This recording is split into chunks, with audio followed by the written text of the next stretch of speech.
In a world that constantly begs you to outsource your self-worth to the fleeting opinions of strangers, the algorithmic whims of social media, and the incredibly shallow metrics of modern societal success, the fundamental concept of genuine self-respect has been almost entirely lost, replaced instead by a fragile, loud, and desperately performative narcissism that inevitably shatters the moment it encounters any real, sustained adversity.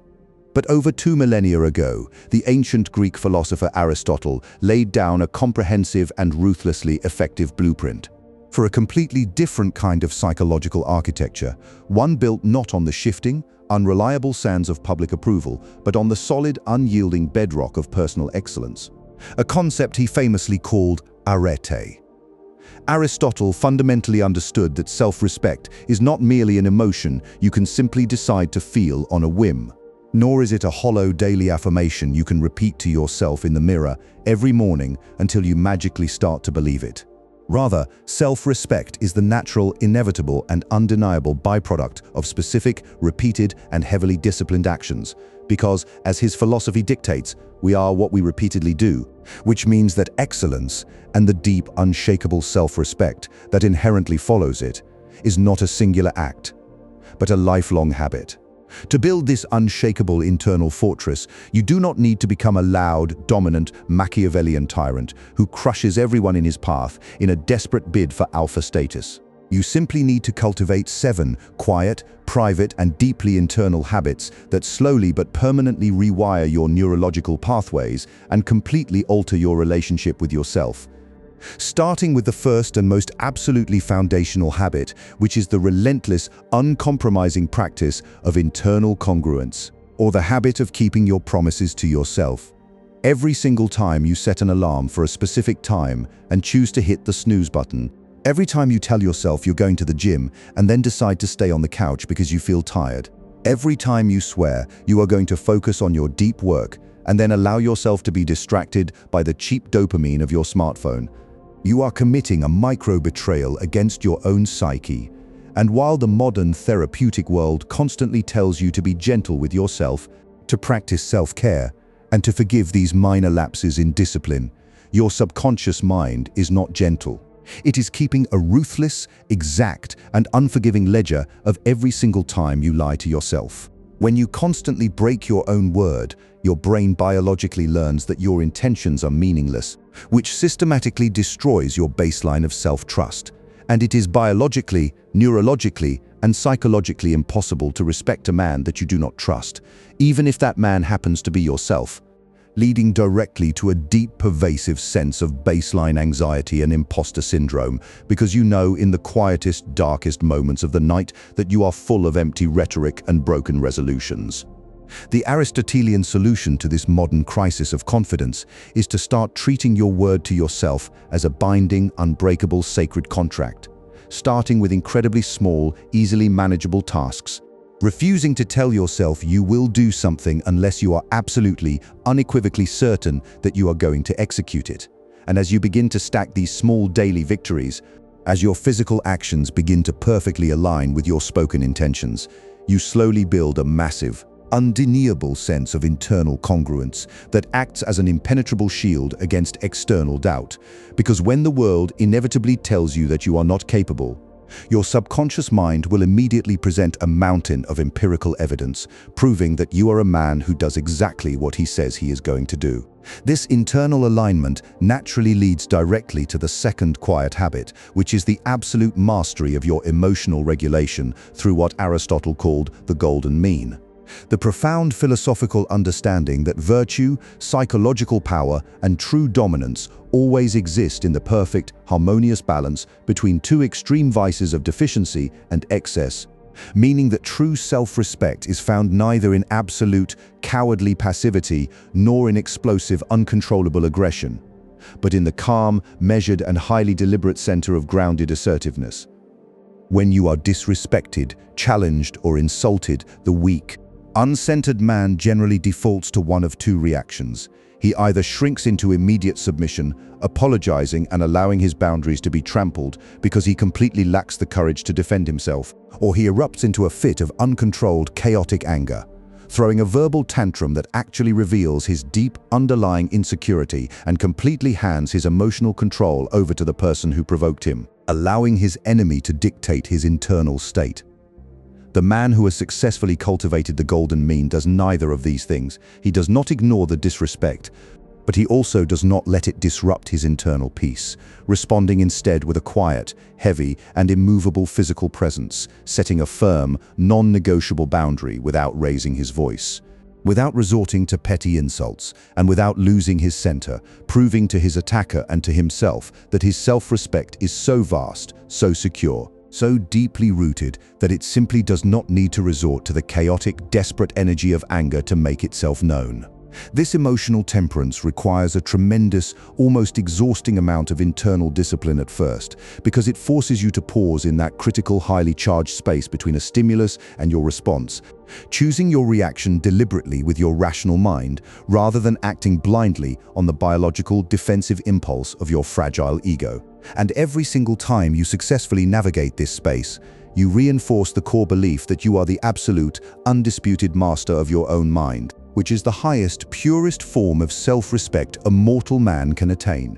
However, it is fundamentally impossible to maintain this high level of internal mastery if your external environment is constantly degrading your standards, draining your energy, and pulling you back into reactive patterns. Which brings us to the third quiet habit, the ruthless, unapologetic, and completely silent curation of your social circle, deeply rooted in Aristotle's profound, timeless analysis of human friendship. Aristotle categorized interpersonal relationships into three distinct types: friendships of utility, where people associate with you only because of what you can materially or socially do for them; friendships of pleasure, where the bond is based entirely on shared entertainment, drinking, superficial enjoyment, or mutual distraction; and finally, the rarest of all, friendships of virtue, where two individuals are bound together by a deep, mutual dedication to the lifelong pursuit of excellence, constantly pushing, challenging, and inspiring each other to become better, stronger, and significantly wiser men.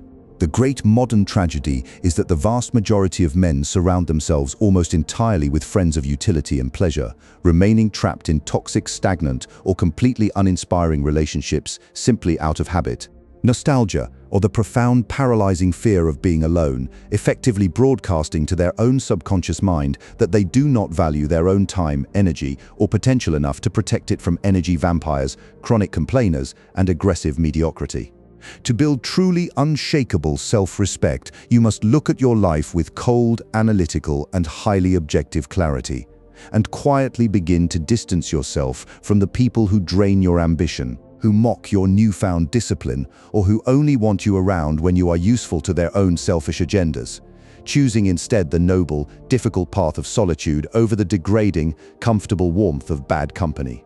This is not about initiating dramatic confrontations, writing long messages explaining why you are leaving, or burning bridges in a fit of self-righteous ego. It is simply the quiet, steady habit of redirecting your finite time and energy toward your own personal development, trusting entirely that as you elevate your own character, as you raise your own vibration through consistent discipline, you will naturally begin to attract the rare, virtuous friendships that Aristotle described. Men who respect you deeply because they instantly recognize the aura of self-respect radiating from you. Once you have cleared the distracting, toxic noise from your environment, you are finally able to fully engage in the fourth essential habit, which is the discovery, definition, and relentless cultivation of a definitive life purpose. What Aristotle called your telos, the ultimate aim, goal, or target toward which all your daily actions, thoughts, and sacrifices are directed. Because a man without a telos is a man completely adrift, a leaf blown about by the chaotic winds of external circumstance, easily distracted, easily manipulated, and constantly falling into the trap of cheap dopamine simply because he has no higher, guiding objective to anchor his focus and absorb his masculine energy. When you do not have a driving, all-consuming purpose, you naturally and instinctively look for validation in the eyes of others. You become deeply obsessed with social media metrics, you worry endlessly about office politics, and you overanalyze every minor social interaction because your highly evolved brain desperately needs something to process. and lacking a grand, challenging mission, it inevitably fixates on trivial, meaningless drama. But when you finally define your telos, when you commit yourself absolutely to a massive, long-term goal that requires all of your cognitive, emotional, and physical resources, your entire psychological architecture completely and permanently shifts. Suddenly, the petty opinions of the crowd become utterly irrelevant. The minor slights and verbal disrespects that used to completely ruin your day bounce off your armor without leaving a single mark, because you realize that engaging with them would be a foolish, wasteful distraction from your ultimate purpose. This is the quiet, terrifying confidence of a man on a mission. He does not need to announce his goals to the world. He does not need to post his daily routine online for validation, and he does not need to seek applause for his daily efforts. He simply puts his head down, embraces the grind, and works relentlessly in the dark, finding a deep, abiding, and immensely powerful self-respect in the quiet knowledge that his life has direction, meaning, and a trajectory that is entirely under his own control. This profound sense of purpose arms you perfectly for the fifth, and perhaps most socially misunderstood habit, which is the deliberate practice of magnanimity or greatness of soul. A concept Aristotle specifically used to describe the megalopsychos, the ideal, fully actualized man who is worthy of great things and knows himself to be worthy of them, not out of delusion, fake arrogance, or narcissism, but because his worth is based on actual, demonstrated, and heavily tested virtue. The truly magnanimous man does not concern himself with the trivialities, gossip, or drama of average people.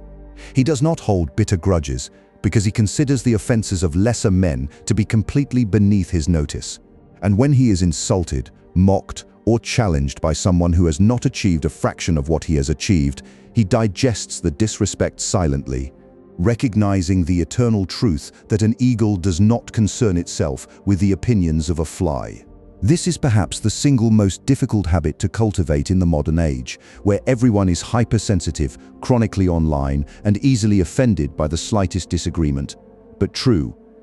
Aristotelian self-respect requires you to develop an incredibly thick psychological skin, to understand that most attacks on your character are not actually about you at all, but are simply loud, desperate projections of the attacker's own deep-seated inadequacies, failures, and insecurities. And that defending yourself against every barking dog on the street only degrades your own status, wastes your precious energy, drags you down into the mud where the pigs love to wrestle.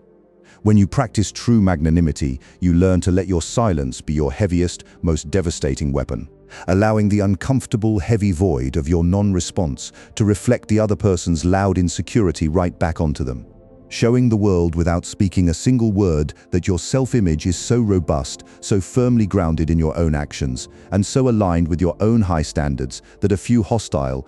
poorly chosen words cannot even begin to penetrate your psychological armor. Of course, you cannot possibly possess this greatness of soul if it is not firmly backed by actual, undeniable ability.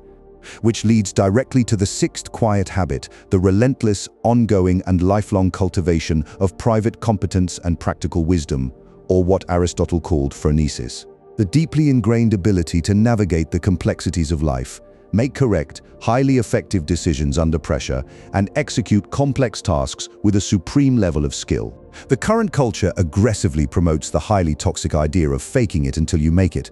actively encouraging men to project a false aura of success, wealth, and competence. The desperate hope of tricking the world into respecting them. But this is a psychological death sentence, because even if you manage to fool everyone around you, with your expensive clothes and curated persona, you can never fool yourself, and the agonizing cognitive dissonance between the mask you wear in public and the incompetence you hide in private creates a constant, debilitating state of baseline anxiety. Unshakable self-respect cannot be hacked, it cannot be bought, and it cannot be faked. It must be earned in the shadows, through thousands of hours of unseen, grueling effort, late nights of intense study, punishing physical training in the gym, and the absolute, relentless mastering of your chosen craft, until you finally reach a point where your confidence is not a delicate, easily broken mental trick, but a cold, hard, empirical fact based on your undeniable, heavily tested capability. When you know, beyond a shadow of a doubt, that you are highly competent, that you can solve difficult problems, provide immense value to the marketplace, and handle chaotic crises without falling apart emotionally, you simply do not need to walk into a room and brag about your achievements, because your competence speaks for itself in your relaxed posture, your unwavering eye contact, your calm decisiveness, and your absolute refreshing lack of social desperation. People intuitively and biologically sense this private competence. They sense that you are a highly capable man, who does not need to rely on others to survive, and this makes you incredibly dangerous to manipulators who prey on the weak and incredibly attractive to high-value individuals. Because genuine, quiet competence is the rarest, most valuable commodity in a world utterly obsessed with shallow appearances and fake bravado. Finally, the total integration of all these arduous practices culminates in the seventh and most philosophically profound habit, which is the conscious, highly deliberate, daily decision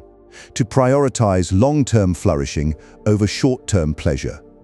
The ultimate expression of what Aristotle called Eudaimonia, the supreme state of human flourishing, excellence, and fulfillment that is the true, final end goal of all philosophical pursuit. The modern world is essentially a massive, highly optimized hedonic treadmill, explicitly designed to exploit your most basic biological impulses, constantly offering you cheap, highly engineered escapes from reality through endless digital entertainment, hyper-palatable junk food, instant digital validation, and immediate, effortless gratification, all of which are perfectly designed to keep you weak, sedated, compliant, and fundamentally disrespectful of your own massive potential. To build true, lasting self-respect, you must completely rebel against this cultural programming by adopting a rigid mindset of ascetic discipline, looking at every single choice you make, no matter how small, and asking yourself whether it brings you closer to your ultimate telos,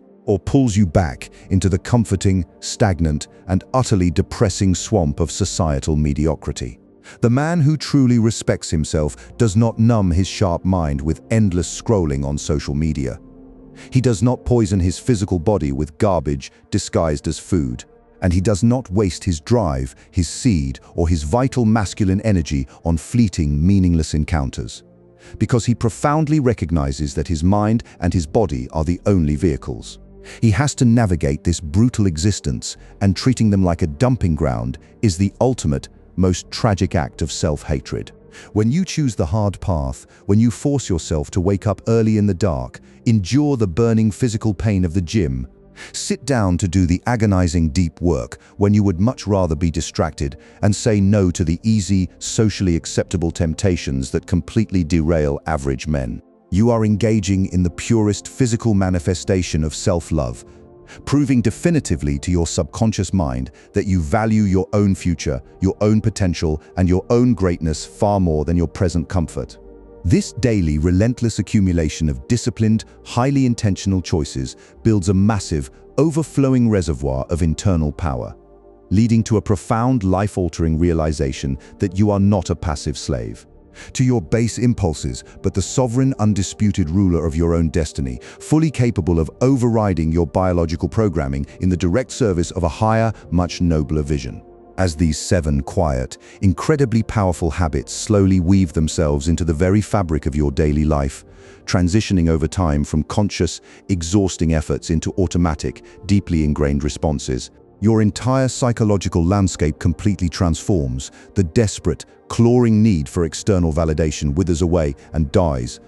The paralyzing fear of societal judgment evaporates into nothingness, and the chronic,